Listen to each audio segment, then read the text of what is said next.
안정적인 노후를 준비하기 위해서 퇴직연금에 관심이 많으실 텐데요. AI가 날로 성장하고 발전하는 지금 연금 관리도 맡길 수 있게 됐다는데요. 어떤 내용인지 알아보겠습니다. 미래에셋투자와 연금센터 김동엽 상무 모셨습니다. 어서 오세요. 안녕하세요. 네, 안녕하십니까. 최근에 이제 노후 대비, 은퇴 대비 이러고 하면서 퇴직연금 얘기가 계속 많이 나오고 있어요. 네. 근데 지난번에 저희가 다른 분 모셔서 연금 얘기를 할 때 DC, DB, 그다음에 뭐 IRP 이런 얘기 했는데 이렇게 댓글 다셨더라고요. 네. 야, 니네는 왜 이렇게 짧은 말만 쓰냐? 그게 뭐냐 도대체. 그래서 오늘 한번 그 종류랑 이런 것들을 한번 정리를 해주시면 감사하겠습니다. 간단하게 하면 퇴직금이라는 게 직장인의 중요한 노후 생활비 재원이잖아요. 네. 우리나라는 법으로 1년 이상 직장에서 근무하면 그 사람한테 퇴직금을 주라고 법으로 정해놓고 있어요. 근데 문제는 뭐에서 생기냐면 근로자가 퇴직하기 전에 회사에 재정적인 문제가 생기면 퇴직금을 못 받는 일이 생길 수도 있잖아요. 그 문제를 막으려면 회사 내부에 있는 퇴직금 재원을 회사 바깥에 있는 금융회사에 보관하는 제도가 퇴직연금 제도입니다. 그런데 회사 바깥에 돈을 맡겨놓으니 또 어떤 문제가 생기냐? 이건 누가 운용하지? 이 문제가 생기죠. 그러니까 원래 회사가 맡겨놨으니까 회사가 그대로 운용해. 그리고 그냥 원래 퇴직금 주듯이 똑같이 주는 게 있어. 이게 이제 DB형 제도입니다. 확정 급여형. 급여가 딱 확정돼 있습니다. 정해진 룰에 따라서 그대로 주기 때문에 근로자는 운용에 전혀 개입하지 않고요. 딱 좋은 점 하나는 회사 바깥에 보관하고 있으니까 회사에 문제가 생기더라도 받을 수 있는 수급권은 보장된다는 점에서 기존의 퇴직금 제도랑은 차이가 난다. 하지만 운용에는 관여하지 않는다. 하지만 뭐 기왕에 외부 금융회사에 맡겨놓은 거면 운용까지도 근로자가 직접 하면 좋지 않을까? 라고 하셨죠. 그래서 이제 DC형 제도는 근로자한테 퇴직 계좌를 하나 만들어줍니다. 그리고 근로자가 1년 일하면 한 달치 이상 급여를 그 계좌에다 넣어줍니다. 그리고 그거 네가 어디다 투자하든지 네가 알아서 해. 그리고 수익 나면 그거까지 다 합쳐서 퇴직할 때 퇴직금으로 가져가. 이게 DC형 제도입니다. 그래서 Defined Contribution이라고 해서 회사가 부어주는 돈이 정해져 있는 겁니다. 네. 운용은 알아서 하는. 그래서 저는 개인적으로 영어로 막 DB, DC 하니까 사람들이 헷갈리는데 네. 그냥 DB는 회사 운용형, 네. DC는 근로자 운영형 이렇게 기억하시면 될 것 같고요. 그 밖에 이제 개인들이 이것만 가지고 좀 부족해 스스로 좀 퇴직금을 만들어서 운영하고 싶어 하는 사람들이 가입하는 게 개인형 퇴직연금이라고 해서 IRP라는 계좌가 있습니다. 이거는 이제 소득이 있는 사람들은 누구나 다 가입을 해서 그 계좌에 저축을 하면 1년에 900만 원까지는 저축금액을 세액공제까지 해주는 계좌고 여기다가 퇴직금 나중에 받을 때 받은 거 집어넣고 연금으로 수령할 수 있는 계좌가 있습니다. 그래서 DB, DC, IRP 이렇게 세 가지가 있습니다. 내가 넣을 수 있는 건 연간 900만 원이다. 그러니까 세액 공제를 받을 수 있는 세액 공제는 받으며 저축할 수 있는 게 IRP에는 900만 원까지 가능하다. 네. 그럼 보통 이제 회사 다니면 이제 뭐 DB나 DC 선택해서 이게 받는 퇴직금이 되는 거고, 네, 그다음에 개인이 따로 추가를 하게 되는 거 이제 IRP가 있는 거고. 그렇죠, 맞습니다. 예. 근데 네. 요즘에 이 IRP를 주목해야 된다면서요?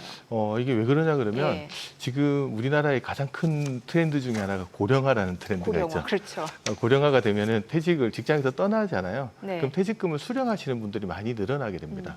그분들이 그 퇴직금 일시금에 받아서 써버리면 노후 생활을 하기가 좀 곤란하죠. 그렇죠. 그래서 이제 퇴직금을 받아서 IRP 계좌라는 곳에 집어넣고 그거를 55세 이후에 연금으로 수령하면 퇴직소득세를 한 30% 정도 감면해 줍니다. 아, 세제 혜택이 있어요? 예, 세금 연금으로 수령했을 때 세금을 감면을 해주는데 그러려면 이제 IRP 계좌가 필요하잖아요. 예. 그리고 55세 이전에 요즘 이직하시는 분들 되게 많으시잖아요. 네네. 법으로 어떻게 돼 있냐? 55세 이전에 이직하시는 분은 퇴직금을 무조건 IRP 계좌에 이체해야 됩니다.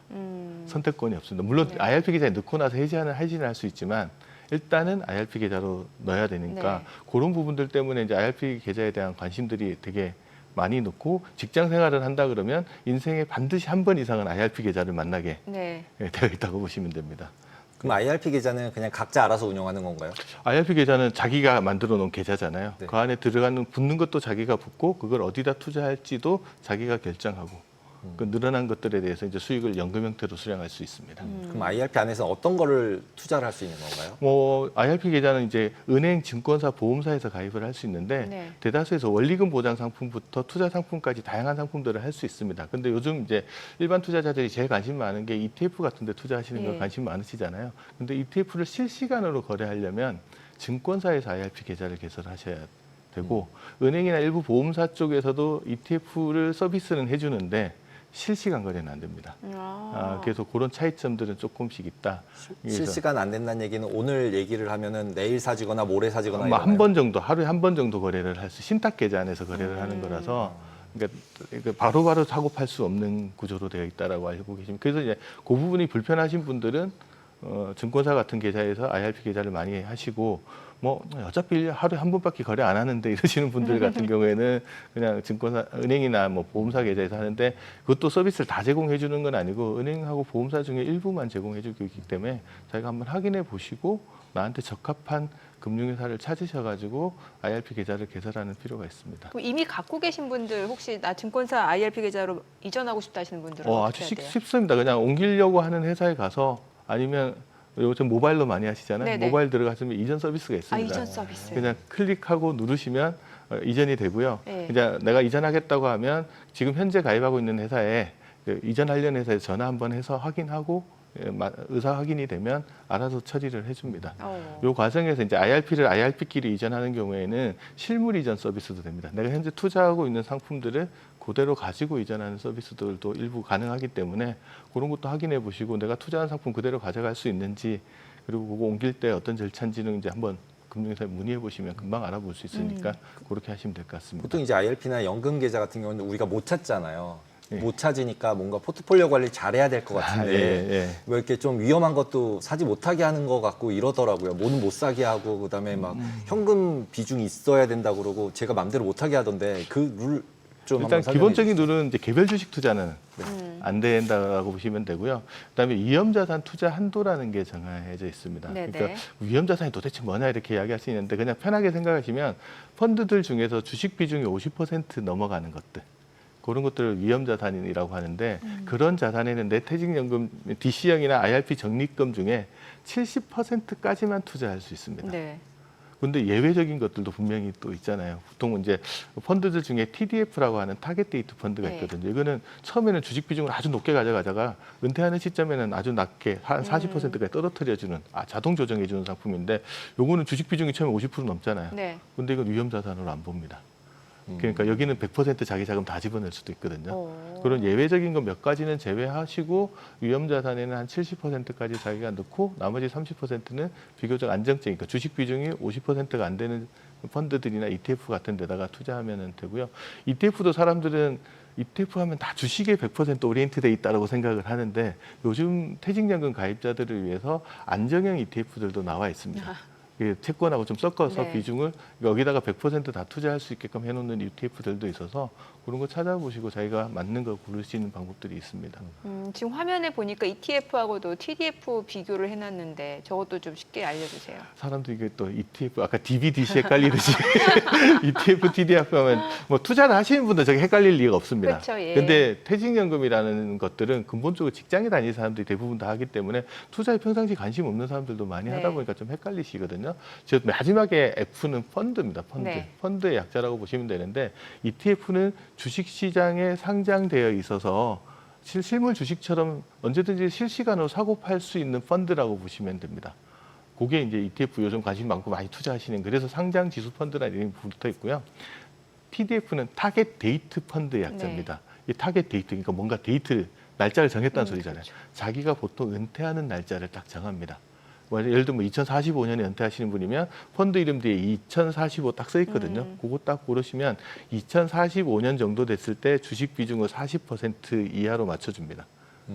그 이전에는 좀 높게 가져가다가 네네. 2045년이 다가올수록 슬슬 내려가가지고 알아서 자동으로 이 조정해 주는 것들을 펀드가 알아서 해주기 때문에 투자자가 별로 신경 쓸 일이 없는 걸 이제 TDF라고 합니다. 그 뒤에 붙는 숫자가 뭐 나이라는 것도 있고 맞아요. 돈을 예. 주는 거라고 있고 되게 복잡하더라고요. 그냥 그리고 편하게 생각하시면 네. 내 은퇴하는 나이예요? 해를 해예요. 펀드는 다 각자 뭐 2040, 2045 이렇게 써 있거든요. 네. 내가 뭐 2045년 정도에 은퇴할 것 같으면 2045 붙어 있는 거를 고르시면 됩니다. 그러면 그래서 지금부터 기간이 많이 남아 있을수록 주식 비중이 높다라고 공격적이고. 보시면 됩니다. 예. 그리고 그 시점에 주식 따라 비중을 높이고 싶다. 그러면 무조건 숫자가 큰 거를 고르면 주식 비중이 높은 늦게 거고. 늦게 지금 은퇴하겠다. 2045나 2050 정도를 고르시면 펀드 내 주식 비중이 한 80% 가까이 갈 겁니다. 80%까지. 예, 그 내외 정도 갈 겁니다. 물론 펀드마다 조금 차이가 나긴 하는데 그 정도 비중이라고 보시고 지금 아예 임박해 있는 뭐 2025 펀드다. 이런 것들은 한 주식 비중이 한 40% 언저리에서 약간 밑으로 내려갈 겁니다. 그래서 그거를 이제 알아서 조정해 주니까 그거 감안해 보시고 고르실 때 참조하시면 될 것 같습니다. 네. 최근에 이제 GPT, AI 이런 게 되게 유행이잖아요. 예. 그러면은 그리고 이제 예전에 자산 배분 펀드를 AI로 해준다 이런 거 광고가 너무 많이 나왔었는데 네.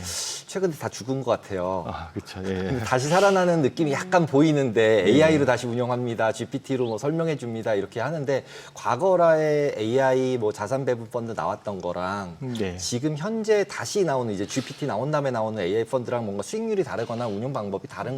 뭐 그건 이제 지금 현재는 연금 쪽에서 운영하는 것들은 로보드바이저라고 해서 뭐 수치하게 로봇이 운영해 주는 거잖아요. 그러니까 명확하게 보면은 AI 인공지능이 100% 운영해 주느냐 그러면 아직까지는 인공지능이 100%는 아니고 그냥 알고리즘에 의해서 운영되는 정도의 수준이고 현재 퇴직연금에서 이거를 본격적으로 도입하려고 했더니 무슨 문제가 있냐 그러면 퇴직연금에서는 일임이 안 됩니다. 아, 이름이 안 돼. 매매까지 직접 다 해줘야 되는데 네. 이 문제가 있어서 도입을 못 하고 있다가 작년에 이제 이게 문제가 된다 그래서 규제 샌드박스에 집어넣어서 이 부분 좀 풀어주자라고 해서 이제 풀어주면서 퇴직연금에서 로보어드바이저 서비스를 받을 수 있는 길이 열려서 올 상반기부터 이제 나오기 시작하고 있다고 보시면 되고요. 네. 그러면 이제 다 풀어줬냐? 그것도 아닙니다. 지금 현재는 IRP 개인형 퇴직연금에서 아까 연간 900만 원까지 세액공제 받으면서 저축할 수 있다고 그랬잖아요. 네네. 한 해 900만 원까지 저축하는 금액에 대해서는 이제 로보어드바이저 서비스를 받으시면서 운용하는 것들이 지금 현재는 가능해져 있는 상황이다. 그리고 만약 올해 900만 원 못했으면 누적돼서 내년도에 합산돼서 그 범위는 좀 넓혀진다. 제 개인적인 생각으로는 이 범위가 앞으로 좀 더 확대되고 뭐 DC까지 좀 확대되고 이렇게 되면 좀 더 확산될 수 있지 근데 않을까. 예를 들면 회사를 한번 이직하게 될 경우에는 예. 한 번에 좀 큰 금액이 한 번에 들어가잖아요. 예, 예. 그러면 그거는 다 해도 되는 거네요, 그러면? 일단 900만 원까지가 그러니까 아, 로보어드바이저 서비스 잔액이 얼마가 있던 상관없이 예. 로보어드바이저는 그래가지고 900만 원밖에 안 된다. 현재 계좌 1억이 있다 그래도 올해 할 수 있는 거는 900만 원까지. 한 해에 900만 원까지밖에 예, 안 되는 예. 거예요. 그래서 이건 아. 약간 제약이 있어서 뭐 물론 시범 단계니까 뭐 그렇게 한다라고 이야기는 하는데 조금 더 확대될 여지는 있을 것 같긴 합니다. 그래서 한번 지켜보면 좋을 것 같습니다. 앞서 이제 저희가 뭐 ETF, TDF 다 체크를 해봤는데 혹시 이 관련해서도 추가적으로 좀 첨언해 주실 내용이 있으신가요? 일단 투자하시는 분들 예. 입장에서 퇴직연금 투자하시는 분들 일반인들이 되게 많다 네네. 보니까 많이 물어보는 게 어디다 투자해야 되냐, 어떻게 어디다, 투자해야 예. 되는지 되게 많이 예. 물어보시는데 저는 개인적으로 질문을 자기한테 던져보는 게 되게 중요합니다. 예를 들면 내가 정기예금 정도의 수익률에 만족하냐라는 질문을 던져봤을 때 그렇다고 하면 정기예금 하면 되잖아요. 근데 대부분 사람들 거기 예스라고 답을 안 합니다. 그렇죠. 예. 그럼 두 번째 내가 자기한테 물어봐야 될 거는 그럼 내가 스스로 자산을 골라서 운영하고 할 시간과 역량과 경험이 충분한지 대한 질문을 던져보면 또 거기에는 아니라고 답변하시는 분들이 훨씬 많으시거든요. 그런 분들이 이제 도움을 받을 수 있는 것들이 서비스가 뭐가 있냐 그러면 요즘 금융회사마다 많이 해주는 게 포트폴리오 추천 서비스가 있습니다. 포트폴리오 추천. 그러니까 퇴직연금이나 뭐 가입하고 있는 분이 포트폴리오 추천 서비스를 신청을 하면 자기 투자 성향에 맞는 포트폴리오를 정기적으로 제공을 해줍니다. 그거 보고 그대로 따라하셔도 되고요. 예. 난 이대로 할래라면 클릭하면 그대로 따라가서 되는 것도 있고 아니면 나는 참조만 하고 그냥 그대로 하진 않을래. 그러니까 참조만 할래 하면 그렇게 하시는 분도 계시고요. 그러니까 추천만 받고 이거를 정기적으로 구독하는 데서 뭐 포트폴리오 추천, 포트폴리오 구독 이렇게 이야기하거든요. 네. 그렇게 하시는 분도 있고 어떤 분도 이런 거 있대요. 그냥 내가 투자는 하고 싶은데 일일이 신경 쓰기 싫으니까 아예 백화점 가면 과일 바구니 딱 포장돼 있는 거 팔듯이 이것저것 과일 파는 거. 딱 포장돼 있는 예. 거 팔듯이 펀드나 이런 것들을 딱 포장해서 이렇게 주는 상품들이 없냐? 이걸 레버카운트라는 상품이 있습니다. 그런 상품으로 운영하는 것들이 개인연금이나 이런 데서 가능하고요.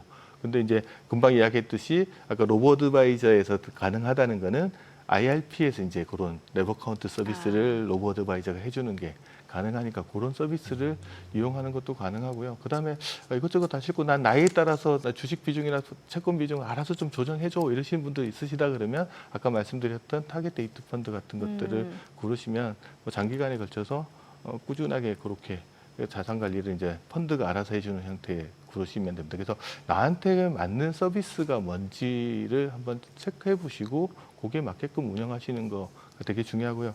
가장 안 좋은 자산 관리 방법은 샀다 팔았다 하는 겁니다. 주로 자진 거래를 하면 수익률이 좋을 것 같은데 대부분이 보시면 많이 오른 다음에 사고요. 많이 떨어진 다음에 파는 경우들이 되게 많아서 그래서 좀 섣부른 매매보다는 좀 안정적으로 자산 배분을 해서 운용할 수 있는 서비스나 나한테 맞는 서비스를 찾아서 장기적인 관점에서 자산을 운용해 나가는 것들이 특히 DC형 퇴직연금이나 IRP 운영하시는 분들한테는 되게 중요한 것 같습니다. 근데 제가 예전에 들었던 것 중에 연금 가입을 개인연금을 많이 해요. 네. 그랬다가 연금을 받아도 되는 시기에 갔는데 그 네. 금액이 잘 벌었어요, 돈으로. 네. 근데 돈을 받아요. 네네. 그러면 국민연금이나 이런 걸 안 준대요. 줄어든대요.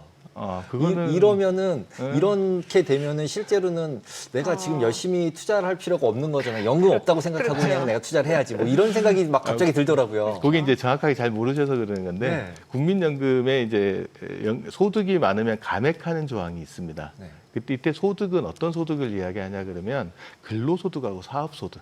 근로소득과 사업소득이 전체 국민연금 가입자의 평균 소득 이상 되면 한 300만 원 정도 됩니다. 근로소득, 사업소득 합이 300만 원을 넘어가는 경우에 국민연금을 감액을 하는 거거든요. 그러니까 뭐 근로소득, 사업소득이 아니면 퇴직연금 소득이나 개인연금 소득이 많다고 해서 이걸 감액하거나 이런 일은 없으니까 그거는 뭐 크게 신경 쓰시지 않으셔도 될 것 같습니다. 연금 내에서는 그러면 감액이 없는 거다. 예. 그러니까 사업소득하고 근로소득. 그러니까 이제 보통 이제 투자를 해서 금융소득이 발생하잖아요. 예. 이제 나중에 은퇴했다고 쳤을 때 그랬을 때 그 금융소득이 많으면 연금 안 준다고 그러는데 그게 진짜인지 아닌지도 여쭤보고 그건 싶었어요. 아니고 그거보다 이제 많이 물어보시는 게 네. 연금 소득이 많으면 야 그 건강보험료 더 내야 되는 거 아니냐라는 그렇죠. 질문들을 그것도 오히려 있고요. 더 많이 하시는데 그것도 이제 잘 기억하시면 국민연금과 같은 공적연금 소득에는 건강보험료를 현재 부과하거든요. 근데 네. 퇴직연금이나 개인연금에서 아. 발생한 소득에 현재는 건강보험료 부과하지 않습니다. 예. 그렇기 때문에 오히려 개인연금이나 퇴직연금 자산을 불려서 노후에 거기서 투자하면서 연금 받으시는 분들이 뭐 건강보험료도 상대적으로 덜 내면서 노후 생활을 하실 수 있기 때문에 오히려 그걸 적극적으로 더 활용하시는 게 더 낫다고 보실 수 있습니다. 국민연금보다는 뭐 네. 개인연금, 퇴직연금을 적절히 활용하는 게 훨씬 그렇죠, 좋겠네요. 그렇죠. 아니 그리고 요즘 포럼에서 보니까 일과 연금을 함께하는 연금 겸업이 필요하다는 말씀을 하셨다면서요. 아, 예, 이 내용 좀 알려주세요. 그러니까 보통 이제 이 말 들어보셨는지 모르겠는데 월급은 끝났다, 연금은 멀었다, 화가 난다. 월급은 끝났다, 연금은 멀었다, 화가 난다. 소득 공백이 발생을 하죠. 그러다 보니 네. 이 소득 공백 기간을 어떻게 버틸 거냐라는 방법들 가지고 많이 이야기하는데 그 기간을 전적으로 모든 연금을 다 동원해 가지고 뭐 퇴직연금, 개인연금, 뭐 주택연금에 다 동원해서 버틸 수도 있는데 그렇게 하면 뭐 괜찮은 방법이긴 하지만 여기다가 일을 조금 더 더하면 네, 좀 일하고 연금이 같이 간다고 해서 연금 겸업이라고 그러거든요. 약간 지졸부되는 구간이 필요한 예, 거예요. 약간 그렇죠. 그렇기 때문에 뭐가 장점이냐? 연금이 어느 정도 뒷받침되면 내가 일자리를 선택할 때 선택의 폭이 좀 넓어집니다. 소득을 조금 더 감소하더라도 내가 하고 싶은 일을 할 수 있는 장점들이 있고요. 반대로 봤을 때 소득이 어느 정도 근로소득이 약간 뒷받침되면 연금의 수명을 늘려갈 수 있습니다. 그래서 이 소득 공백 기간에 이렇게 일하고 연금이 같이 가는 설계를 해두면 이것들이 이제 이 외국에서는 점진적 은퇴라고 하거든요. 네네. 그러니까 완전히 단절시켜서 은퇴하는 게 아니고 일을 조금씩 줄여 나가면서 그 부족해지는 소득을 연금으로 조금씩 보충해 나가다가 네. 나중에 이제 은퇴하는 전략. 연금을 우리가 마음대로 금액을 바꿀 수 있어요. 그렇죠. 이제 국민연금 예를 자체를 들면 국민연금도 개시 시기를 최장 5년 당길 수 있고요. 당길 수 있고. 예, 그럼 물론 연금액이 좀 줄어들긴 합니다. 반대로 퇴직연금도 55세 이후에 내가 연금을 개시하는 시기를 내가 정할 수 있습니다. 금액도 내가 정할 수 있고. 그래서 연금 수급 개시 시기나 금액 같은 거는 자기가 어느 정도는 조정할 수 있는 여력이 되기 때문에 그거랑 일하고 잘 맞춰가지고 할 수도 있고요. 국민연금 같은 경우는 5년 당길 수도 있지만 또 5년 뒤로 미룰 수도 있거든요. 뒤로 미루면 또 연금액이 증액되는 부분들도 있어서 그런 것들 잘 활용하셔가지고 나한테 맞는 연금 스케줄을 만들어내는 거. 그게 이제 퇴직하면서부터 되게 중요한 거죠. 그래서 나한테 맞게끔 스케줄 만들고 그다음에 흐름을 만들어내는 것들. 그것들을 이제 50대가 되면 되게 많이 해야 되는 일들 중에 하나인 것 같습니다. 네, 알겠습니다. 오늘 내용 잘 들었습니다. 고맙습니다. 네, 감사합니다.